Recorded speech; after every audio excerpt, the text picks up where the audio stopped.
आप ये जान लीजिए कि हम हिंदी की चर्चा कर रहे थे। यूपी ट्रिपल एससी पेट जो प्रीलिमिनरी एलिजिबिलिटी टेस्ट होता है उसमें एक विषय है हिंदी, और हिंदी के पाठ्यक्रम में हम पहला अध्याय देख रहे थे जिसका नाम है संधि। 8 अध्याय आएंगे, उन 8 अध्यायों से 5 प्रश्न यूपी ट्रिपल एससी पेट की परीक्षा में पूछेगा। ये जो पेट है, पेट के आधार पे कई प्रकार की परीक्षाएं होंगी समूह और घ की, जैसे कि कनिष्ठ सहायक हुआ, लेखपाल हुआ, ठीक है, ग्राम विकास अधिकारी हुआ। तो अभी रिसेंटली जो 2018 में बीता 2018 उसमें ग्राम विकास अधिकारी का जो फॉर्म डाला गया था 22 और 23 दिसंबर को परीक्षा हुई थी, वो रद्द करके मार्च और अप्रैल संभावित जो है तिथि बताई गई है। उसी महीने की किसी जो है तिथि को वो परीक्षा आयोजित कराई जाएगी, और उसमें हिंदी जो है 50 नंबर का पूछेगा, जिसमें एक विषय और उस विषय हिंदी में एक टॉपिक है जिसका नाम है संधि। संधि से वहां से कम 5 से 6 प्रश्न पूछे जाएंगे। तो जो संधि है उसको पहले पेट में भी पूछा जाएगा। संधि से भी एक प्रश्न आ गया, कोई शब्द दे दिया, रामाल ज्ञा दे दिया, और इसका संधि विच्छेद पूछ दिया, या पूछ दिया कि ये कौन सी संधि है, रामाज्ञा में कौन सी संधि, ठीक है, कौन सी संधि है, इसमें स्वर संधि है कैसे, और स्वर संधि में कौन सा प्रकार है ये भी आप देख लीजिए। राम प्लस आज्ञा दीर्घ संधि है। कौन सी संधि है, यहाँ पे अ और आ, जब 2 वर्ण और दोनों ही, पहला वर्ण भी और दूसरा वर्ण भी दोनों स्वर हो और उनके मेल से जो विकार उत्पन्न हुआ, जो नया शब्द तैयार हुआ, वो कौन सी संधि हो गई, स्वर संधि। और स्वर संधि में पहला प्रकार हो गया वो दीर्घ स्वर हुआ, ठीक है। तो ये हो गया दीर्घ स्वर संधि। वैसे कहते हैं ये दीर्घ संधि, लेकिन ये है किसका प्रकार, स्वर संधि का एक प्रकार है।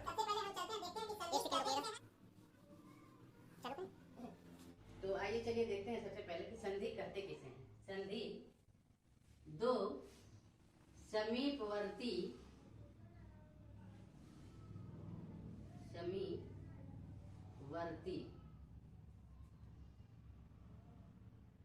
वर्णों के मेल से जो विकार या जो परिवर्तन आता है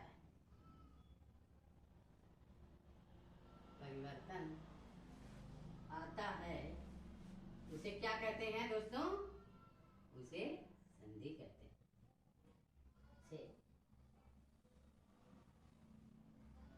संधि कहते हैं।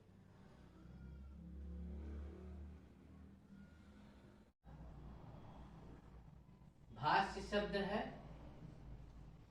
भाष्य शब्द है,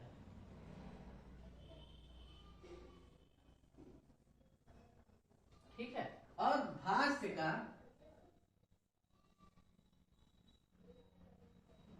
जो शाब्दिक अर्थ होता है, जो शब्दार्थ होता है, शाब्दिक अर्थ क्या होता है, बोलना होता है।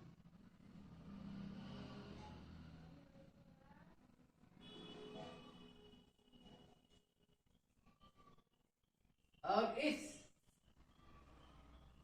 भाष्य की जो सबसे छोटी इकाई होती है बोलने की, भाष्य का शाब्दिक अर्थ हमने बता दिया बोलना, बोलने की जो सबसे छोटी इकाई होती है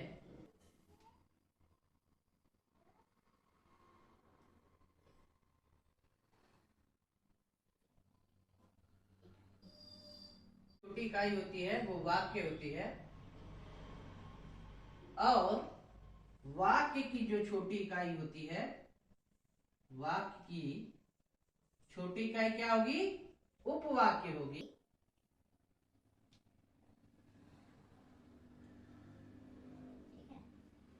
पद बंध, पद बंध से भी छोटी इकाई पद, पद से छोटी इकाई पद या शब्द। अब इन्हीं शब्द की अक्षर, और ये जो अक्षर है, अक्षर से जो ध्वनि उत्पन्न हुई, ध्वनि, ये ध्वनि ही क्या कहलाई। तो अब आप लोगों को बहुत ही अच्छे ढंग से समझ में आ गया होगा कि वर्ड, ये जो वर्ड शब्द है, ये कहाँ से आया। भाषा, ये संस्कृत का एक भाष्य रूप होता है, उससे लिया गया। और भाषा का जो शाब्दिक अर्थ होता है वो यहाँ पे आप लिख सकते हैं, शाब्दिक अर्थ।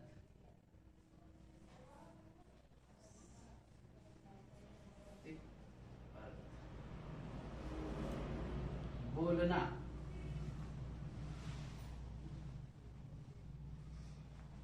इसी भाषा यानी बोलने की छोटी जो इकाई हुई वाक्य हुई, वाक्य की छोटी इकाई उपवाक्य हुई, उपवाक्य की जो छोटी इकाई पदबंध हुई, पदबंध की छोटी इकाई पद या शब्द हुई, और शब्द की छोटी जो इकाई है वो अक्षर हुई। और इन्हीं अक्षर को जो ध्वनि उत्पन्न हुआ उसी को वर्ण कहा गया। ये हो गया आपका वर्ण।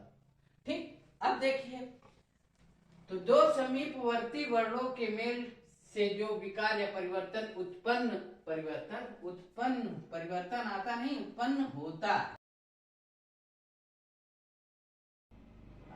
परिवर्तन होता है, उसे क्या कहते हैं, संधि कहते हैं। ठीक है, तो अगर आप लोगों ने इसे नोट कर लिया हो तो मैं आगे कंटिन्यू करूं।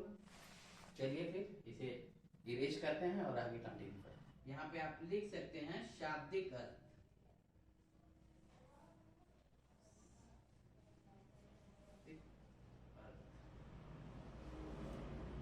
बोलना,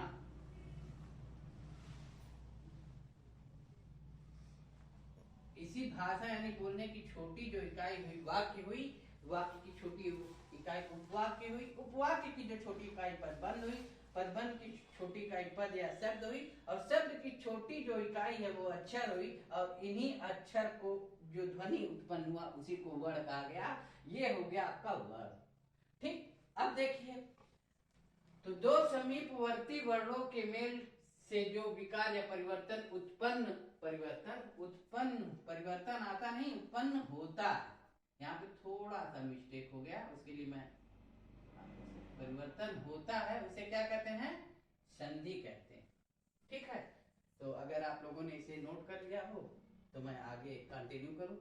अब इसका उदाहरण भी जान लीजिए। अभी फिर हमने आपको ये बताया कि कोई भी जो है अध्यापक, इसमें एक शब्द आया है वर्ड, समीपवर्ती का मतलब पास पास। तो वर्ड का जो है हमने बताया कि वो एक टॉपिक आप लोग को पढ़ाएंगे, वर्णमाला, उसमें वर्ण या अक्षर की चर्चा करेंगे या ध्वनि की चर्चा करेंगे। ठीक है, लेकिन हमने वर्ण आपको समझा ही दिया था वर्णमाला के आधार पे कि भाषा जो है, भाषा की छोटी इकाई क्या हो गई, वाक्य हो गई, वाक्य की छोटी इकाई उपवाक्य हो गई। डायग्राम में हमने बता दिया था आप लोगों को, लेकिन एक बार और रिपीट कर लीजिए ये, ताकि एक बार देखने से ही मन मस्तिष्क में बैठ जाए और बार बार इसको देखेंगे तो हमेशा बना रहेगा। और ये वर्ड जो है कोई पूछेगा तो तुरंत आप बता दोगे। पदबंध, फिर पदबंध से छोटी इकाई पद या शब्द, और शब्द से जो उत्पन्न हुआ वो अक्षर, और अक्षर की जो ध्वनि उत्पन्न हुई वह,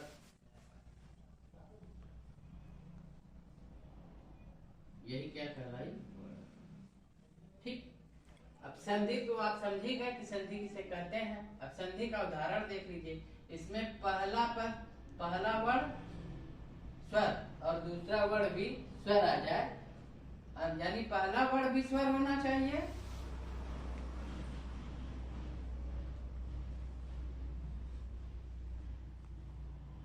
पहला वर्ण अक्षर, और ये अक्षर अ हो और अंतिम वर्ण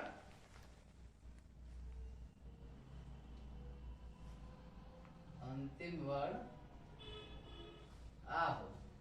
इन दोनों के विकार से या परिवर्तन से जो शब्द उत्पन्न होगा वही संधि कहलाएगी। जैसे देखिए देवालय, देवालय है। आइए देवालय हो गया, तो इसको जो वर्णमाला वर्ड मैं बता रहा था इसको मैं साफ कर दे रहा हूँ और इसका उदाहरण आपको बता दे रहा हूँ संधि का। जल्दी जल्दी नोट करते जाइए और बहुत ही समय आप लोग के पास कम है, समय को ध्यान में रखते हुए जल्दी जल्दी से इसको रिवाइज करते जाइएगा। जो मैं बता दूं उसको नोट करिए, नोटबुक बनाइए और उसको जो है डेली एक बार जो है 5 सेकंड के लिए, 10 सेकंड के लिए और 5 मिनट के लिए भी आप देख सकते हो। 5 मिनट में आपकी संधि में जो स्वर संधि है उसके पांचों प्रकार आप अच्छे से देख लोगे।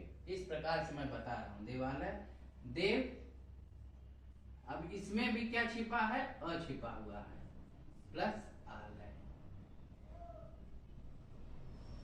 आया अंतिम वर्ड आ और पहला अक्षर या वर्ड क्या हो गया? अ हो गया, पहला वर्ड अ। तो इन दोनों के विकार से उत्पन्न हुआ ये शब्द, ये क्या कहलाया? देवालय। तो यहाँ पे विकार हो गया दो और समीप भी है दोनों। अ के बाद ठीक आ, ठीक है। तो जैसा कि परिभाषा में वर्णित है ये चीज, दो समीपवर्ती वर्णों के में से जो विकार उत्पन्न हुआ और इनके मिलने से जो परिवर्तन आया, इस वर्णों के मिलने से वो जो नया शब्द उत्पन्न हुआ वही क्या कहलाई? संधि कहलाई। तो आइए अब देखते हैं कि संधि होती कितने प्रकार की है।